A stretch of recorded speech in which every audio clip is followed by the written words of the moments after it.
They don't actually have a clear written down strategy of where they're trying to get to. So they find it very difficult for anyone in their team to help them get to this destination because the destination is not clear.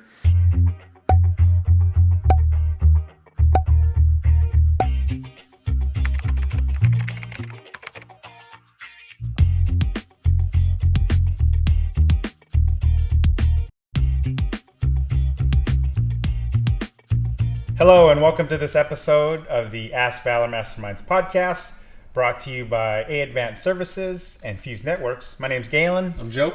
We're coming at you from the Creative Block Studios in Seattle, Washington. So Joe, for our new listeners and viewers tuning in for the first time, how did our podcast come to be? Sure. So it first started out as a private Facebook group page where the purpose was to bring business owners together to kind of just talk to each other, ask questions, share advice. Because we're a marketing company, we get a lot of questions outside of marketing. So we were approached to set up a podcast to kind of just bring on different guest speakers to talk about different topics, all related to business. Awesome. So if I asked you a question, how to get your business to run without you, you think some small business owners would be interested in that? Yes. All right. So let's introduce our guest, Mr. Josh Fonger. Joe, lead us off with the formal introduction, please. Sure. Josh is a consultant, coach, and speaker who is recognized as the leading authority in business performance architecture and CEO of WTS Enterprises. He has the unique experience of helping hundreds of businesses grow simply using the WTS method. His specialty is taking stressed out entrepreneurs from working in their business to working on their business using systems so that profit and freedom can become a consistent mechanical reality. Everyone, welcome Josh. Glad to be here. All right. So when I hear the words business performance architecture, when I think of architecture and buildings, I automatically think of like foundation, like what you're building your business on. So, how did that come to be, that, the mindset of architecture, that kind of thing? Because you could go in a lot of different ways with your style and how you coach and everything. How did that idea come to be? I was kind of weaving together my background, which actually is in architecture. That's my undergraduate degree. Then I got into business in my 20s and have been a business consultant ever since. But once I started working with Sam Carpenter, and I'll put the book up there, Work the System, which is what WTS stands for. Once I started working with Sam, that's really when things started to solidify in terms of what are we doing for companies. We're helping to architect solutions, business system solutions, to help their companies grow. And it starts with, like you said, a foundation, scaffolding, roofing, windows, you name it. But most people, they think of their company as kind of this amorphous mass that it always keeps them in chaos and fire killing. And a big part of what we try to do is help bring control, simplification, scalability, and structure to companies so that instead of them being the business, their business can be a separate entity outside of them that they can work, hence the title, Work the System. They can work the systems of their business. Awesome. So we like to ask our guests some questions to get to know them. So I'll ask the first question. What are some early lessons learned as an entrepreneur? I think the earliest lessons are to keep things simple. And that's probably a lesson I'm still learning today, is that as an entrepreneur, there's a lot of ways to make money. You can sell this, you can upsell that, you can downsell this, cross-sell. There's a lot of ways to skin a cat. But ultimately, if you're going to be successful as an entrepreneur, you have to have clarity about what you want to provide, who you want to provide it for, how you want to provide it, and then do it in a consistent way. And if you do that, your life gets a lot simpler and a lot more profitable. But when I was younger, it was basically letting the market tell me what to do, and therefore running a lot of circles. Awesome. So how long have you been in business for? I've been consulting for about 15 years now, with Sam Carpenter a little over 10 years. And so my whole career field has been taking small business owners who are stuck in their business, working long hours, and helping them simplify their mindset, their strategy, their principles, their procedures, basically the structure of how their company runs, so that it can run in a more scalable way with the owner working less and less hours. And so my typical client, they're working 60, 70 hours a week, and they know that's not the way it's supposed to be. And so I help them restructure their company so that it can grow easier with them there less. And then sometimes they end up selling the company, or they end up opening new locations, or they just end up finally being home with their kids. But it's typically the goal with my clients. Okay, so with that then, so because you've been in business for a while and you're helping other people, but for you specifically, what has been the best piece of advice that you have been given? Best advice that I've been given. I don't know. That's a hard question. I don't know what the best advice I've been given. Whether it's been I like how really to run wouldn't your think about business, whether it's been how to manage businesses. I think that the best advice I've been given is stay in a straight line. Stay in a straight line. Again, kind of going back to my initial point there, was that when you are an entrepreneur, you tend to be creative in your problem solving. Yeah. Therefore, you try to solve too many problems. And if I just would have stayed in a straight line, I could have gotten to where I am faster, and probably with less bruises. It's if you ever seen that curve where it's simple in the beginning, then it goes up in complexity, and then it goes back down to simplicity. I think that's kind of the point that I'm at now, is getting to the other side of getting to the other side of simplicity. Sometimes is a lot of work, and that thrashing I could have done without. And so Sam Carpenter, author of Work the System, he's always saying keep it simple.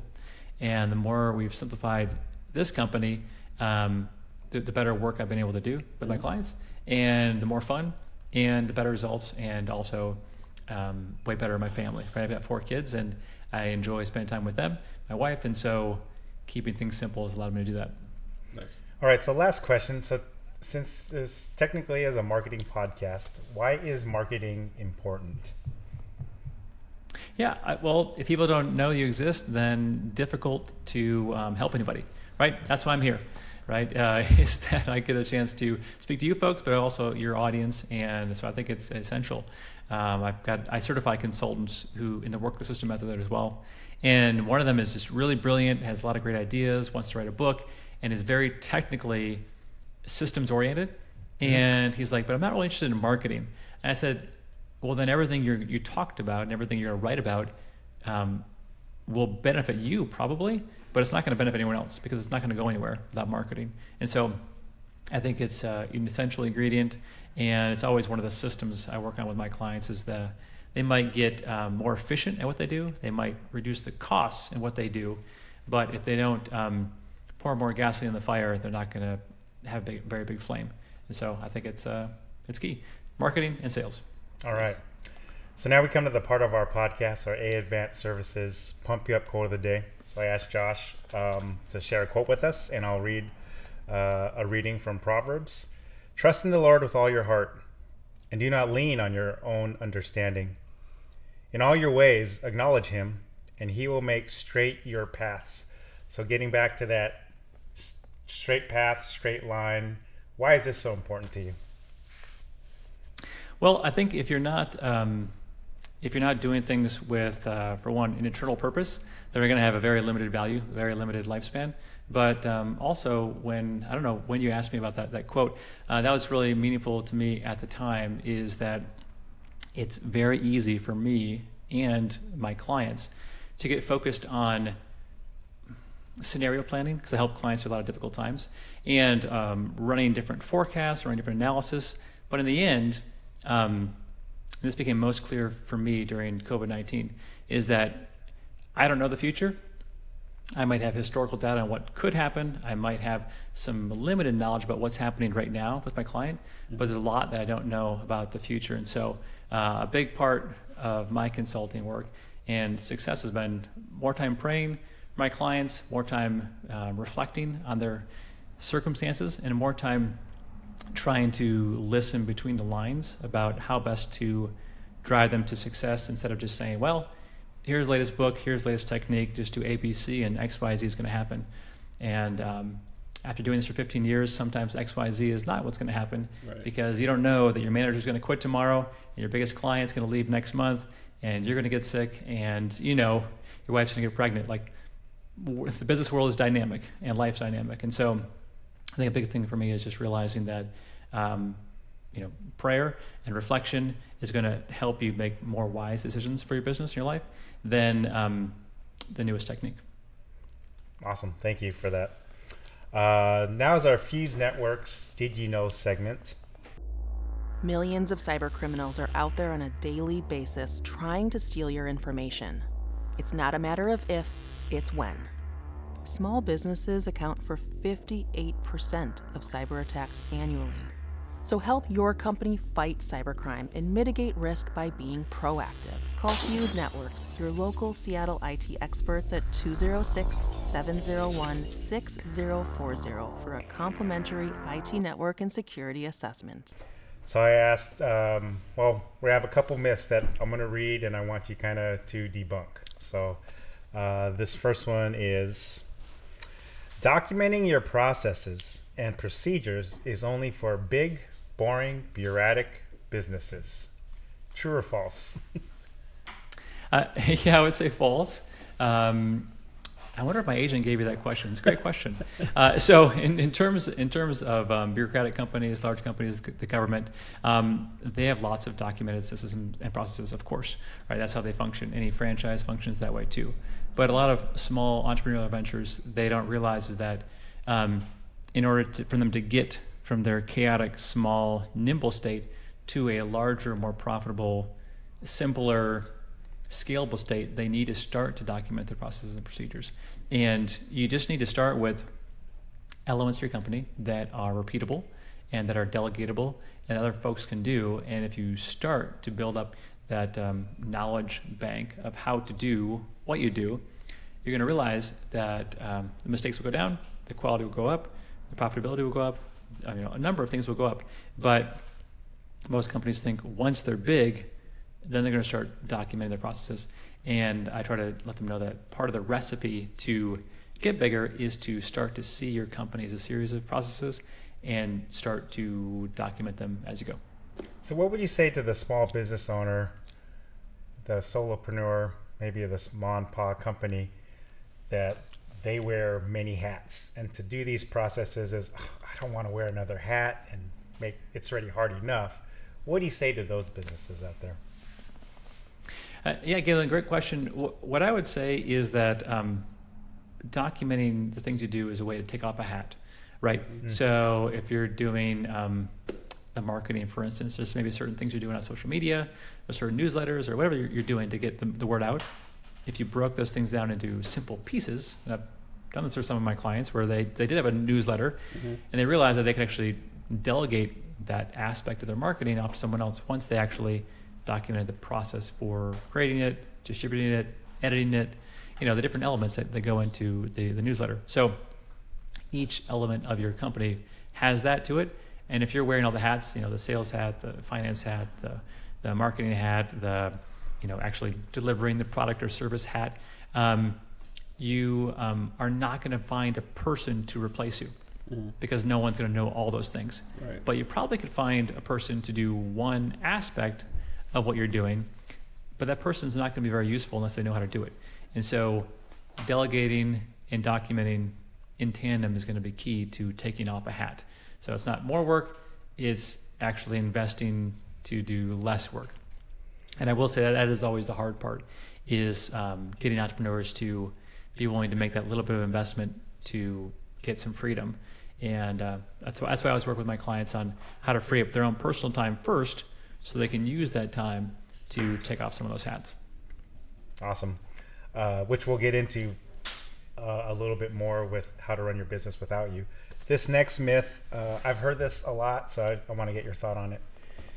If I just had good people, my business would run great and I could finally get some time off. So a common one that you've probably heard, right? We even hear it too. Mm-hmm. What would you say to that? I would say it's true if you just had good people, but when's that going to happen, right? So instead of following that myth and that excuse, I heard it from one of my clients just yesterday, and I said, if you just made your processes simpler, the people you had would be able to do those things well, right? So it wasn't about him finding better people, which would be nice, But if he just made the work simpler, in this case, he's an electrical contractor and has, 10 other electricians out there in London trying to expand out his network. If he made the work simpler and the sales process simpler and the upsell process simpler and the invoicing simpler, his people would actually be able to do it and do it well. And so if he removed the complexity of the work and tightened up the systems, then his people who are okay would all of a sudden be really good. Likewise, if you deliver a premium service, you typically can have premium prices. And if you have premium prices, you can typically pay your people more. And if you can pay your people more, you typically can recruit better people. So there also needs to be alignment between the strategy, the pricing, and the recruiting process. And oftentimes, people will try to figure out ways to lower their cost of personnel because their prices are too low. And if they can make their service or product at a higher premium, then they tend to be able to attract a better person, which then allows them to do better work. And so there's a lot of ways to slice it, but I would say that there has to be congruency ultimately in every aspect of your business. And I think that's where people fall short, is they usually they don't pay enough, and then they usually attract people who don't have the skills, and then they simultaneously don't give them the processes on how to do the work. And therefore, they say, well, I don't have good people. And it's because a good person is not going to want to work in a dysfunctional environment, not knowing how to do their work, getting paid low wages. So like the machine has attracted and kept people who aren't very good. Instead, you want to build a great machine, great business. It's going to ultimately attract those great people, and it's going to train them well. All right, so let's get into it right now. How to get your business to run without you. So are there, my goal here is to share 2 or 3 tips with our audience, but it's a big trust thing to see business owners finally commit to doing certain things. Like you said, they view it as, I see it, wearing other hats, but for you, simplifying the process means they wear less hats. Before we get into it, are there like 1 or 2 things you see a lot of businesses do wrong, except when people hear these, they could self-check themselves and start to commit to doing these things that you coach your clients with? Yeah, well, the first thing is they don't actually have a clear written down strategy of where they're trying to get to. So they find it very difficult for anyone in their team to help them get to this destination because the destination is not clear. So we always encourage our clients to write a strategic objective early on in our engagement so that they actually do have, hey, this is where we're trying to go. This is how we're going to get there. And that one document ends up cutting away a lot of the wasted effort and wasted time, the wasted projects, the wasted initiatives, and then allows the team and the owner to get way more focused. And when they're more focused, then they tend to get a lot farther faster. So I would say that's the number one document that they have to write. And then beyond that, it's a transfer of high-level work to lower-level cost staff. And the way to do that is to break apart the things you do day to day, week to week. And if you can break those things down into the separate elements like we talked about before, then it's much easier to document and delegate. And I had a client about a year ago, and real simple to understand. He was a home flipper. He did some property management and some real estate development, but primarily he flipped properties. And he realized that because he had all these crews out in different job sites, he had to be constantly picking up materials from different places like Home Depot and Lowe's, and then delivering them to different job sites to keep these projects going. And I said, you're the owner of this company. There's a lot going on in your business. Why are you the guy driving to the home improvement stores delivering materials? And he's like, well, it's urgent and no one else can do it, and I have access to the money. And I said, I bet you could probably pay someone $20 an hour to do this. And he's like, no, it's too complicated, too hard, too urgent, too important. The crews, they're too expensive. They can't go out to the field and do that. And so ultimately what we did is wrote down a procedure that he could hand a $20 an hour person to drive to these various stores, buy the different materials that they needed, and then deliver it. And he realized that saved him like 8 hours a week of driving around picking up materials. And it wasn't until he slowed down, took the time to identify, this is something that I do multiple times a week. And if I just documented it it's kind of complicated, right? You got to have access to the credit card. You have to know where the materials are. You got to have a truck. You got to pick them up. You got to deliver them to different locations. I mean, there are some elements to it, but once he wrote it down, he could actually have somebody do it. And that was when he really began to see the power of documenting your systems. And I think that's probably something anybody can do who's listening to this, is realize there's things they're doing now that if they just took the time to write down, someone else could do them. And that would be the challenge, is to find that, those couple things. So when you talk about documenting systems, I automatically think like CRM software, you manage your clients and everything. But some of our audience probably don't go so far as to like manage their businesses or their clients. Is it simple, or even like the everyman business owner who's not so tech savvy or software oriented could implement some of these processes also? Sure. Yeah. I mean, any company can do it. I mean, this whole concept of documenting what you do has been around, I don't know, thousands of years. I mean, I've got a client right now that's documenting their recipes for how they cook things in their restaurant.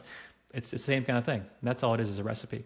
I had one owner of a nonprofit. She documented how she wanted her boardroom organized. And she did it by taking a photo and saying, and put it in the wall, this is what the boardroom is supposed to look like, because there's all these chairs, computers, and the whiteboard, and all this stuff has to be arranged. And it was never arranged just right. And so as the CEO, she was rearranging the boardroom. And I said, how would you document the way it's supposed to be done? One picture, right? Is all she needed. So you don't necessarily need to use software. A lot of people nowadays, they will shoot screencast videos, Loom videos. Some companies will do actual videos or audio recordings or photos. There's a lot of ways to do it. But it depends on whether your staff is going to be reading it at a computer or watching it, or they're going to be in the field. So I think that it really depends on the industry and what is the best, easiest, fastest way to communicate how something's actually supposed to get done. But when you first were asking that question, I was thinking about a marketing company I was working with, where they do, just like you guys do, discovery calls, where somebody who's interested, but they're not really sure if the person's going to buy or not. And they have these discovery calls. They realize if they just outlined out the best practices of a discovery call in terms of how it should start, what you should say, who should be there, different questions to ask, how to lead the person through the discovery call, they documented that, they could close twice as many calls, and the owner didn't have to be there. They could have, she actually had someone else do these calls instead of her. And so they were closing more. They were taking 30 minutes instead of an hour and a half, and it wasn't her, the owner, anymore doing these discovery calls. And it just took her pausing, writing down some of these things, and then, she took some of the recordings of discovery calls she did, and then had this other person watch them so that she could kind of see the flow. And they had a discovery call process, and it was way more effective. So it doesn't have to be hyper technical. It can also just be, just like I said, a discovery call. Well, since COVID happened, I wanted to put a scenario to you and just maybe get your thoughts on it. So there's a couple clients I'm working with now. They're in the process of shifting their business. So they had a playbook, they had systems in place. This company I'm thinking of has been around for 100 years, but they're retail, and now they're shifting to something else. So their processes have to change. Their employees were so ingrained with the efficiency that the previous business model was operating on, but now it's a shift for them to really shift to survive. Like, who moved your cheese? The cheese going here. We have to change. What do you say to those businesses there that may experience a shift in like services, product offering, business, when you have something efficient and trying to re-engineer as smoothly as possible, whether you have a software system or not, to pivot that kind of business and staying true to, like the WTS method and everything? Yeah, well, that sounds like a pretty complicated situation. I would say most of the time people are trying to innovate and optimize as they do their work, right? So, if you're a law firm and you're doing mainly face-to-face, then maybe you start to do a little bit more online. And so you develop some systems that allow you to do more online or virtual, and you kind of move in that direction. So you'd have maybe different verticals or different ways you serve your clients. But what it sounds like to me is you're asking, a completely major shift, like maybe a shoe store that's retail, now they're going to go online. Okay, you've got two totally different business models. In that case, I would say that it's kind of like, it's more of a startup mentality. So it's more about developing nimble systems that run in parallel to the current ones you have. So if business model A is still running, keep it running efficient. But if a new purchase order client is coming through avenue B, the new avenue, then they're going to run through B's systems instead of A's systems. And so I'd be running them parallel, like two different companies within the same company. So they might have the same umbrella brand, they might have an umbrella strategy, they might have similar principles that guide the way the culture and the team interact. But like you said, they might use different softwares, they might use different warehouses, they might use a lot of different actual ways to run their business once the sale comes through a different channel. And so, I was working with a sausage company out of Canada, and they had their restaurant, which was, they basically made some sandwiches and had a meat shop right there. And then they also packaged up a lot of their meats, and then they delivered it to all the different grocery stores in the area. So two different business models ran out of the same location, right? So they used different technology, different packaging, different pricing, different everything, but same people, still sausage. So I don't know if that helps or not, but I think that a lot of times people think with the work system method, it's very it's structured and it's rigid, but it's rigid until there's a better idea. So we always tell people that if this is a cast in stone concrete, like this is the way you're going to always do it until there's a better way. Then you can replace it. But as long as you isolate the company in a lot of different pieces, it's very easy to switch things in and out based on what the better idea or the better system is. It's more difficult to switch massive wings of the business all simultaneously. It's easier to slip out piece by piece and make adjustments. People tend to do better with that. But I'd have to know a lot more about your specific situation to be able to give any kind of advice that would be helpful and not hurtful, really. So let me ask you, how often should businesses adjust their processes? Like, is there a time frame like this? Do I look at it quarterly, biannually, annually, every few years? Like, is there a time frame? It depends on the dynamic nature of the business. So for one, sometimes regulations force you to change things based on an annual cycle or quarterly cycle, whenever these new rules and regulations come out. So that's part of it. That's being forced to innovate. But beyond that, I try to build in a maintenance system into the companies I work with, where at least once a year, they're pulling up each process they've worked on, and they're looking to see, can we do it better? Can we do it faster? Is there technology we should use? Does this integrate with things that we're already doing? Can we modify this? And so it's a once a year exercise. And then on top of that, it's every day. So every day you're actually using that particular process. Is there a better way? Is there a faster way? The other natural time to look at the systems is whenever you're hiring someone to do a role that they weren't doing before. Because as part of the hiring is to have them get trained on how to do what they're supposed to do. And during that training period, you'll be able to carefully see, actually, you know what, we do it a little bit different now, or the technology's changed, or our product offerings changed, or things change. And so those micro innovations need to be a part of the day-to-day work in your business. And the more rigid and locked down you make your SOPs or your working procedures, the less likely they are to get updated, and then the more likely they are to become obsolete and not used very carefully. But the more nimble and accessible and freely accessible they are to your team, the more likely they are to participate in making them better, and the more likely they are to be up to date. So that's always the tension, is the larger the company, the more control they want to have in standardization.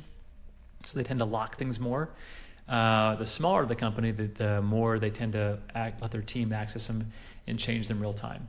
And so I always let the leadership teams of the companies I work with know the pros and cons, and then they kind of come up with how much control and what is going to be the protocol for updates. But you want updates to be consistent, regular, easy to follow, and you want the culture of your company used to seeing updates on a regular basis. So every single week, you're not surprised when things update because you're used to having weekly updates. And so it's just part of working in this business is that every week there's new things that are happening, and there are always tweaks to make you closer towards perfection. Yeah, because I would think companies, the being rigid are hard to turn elastic.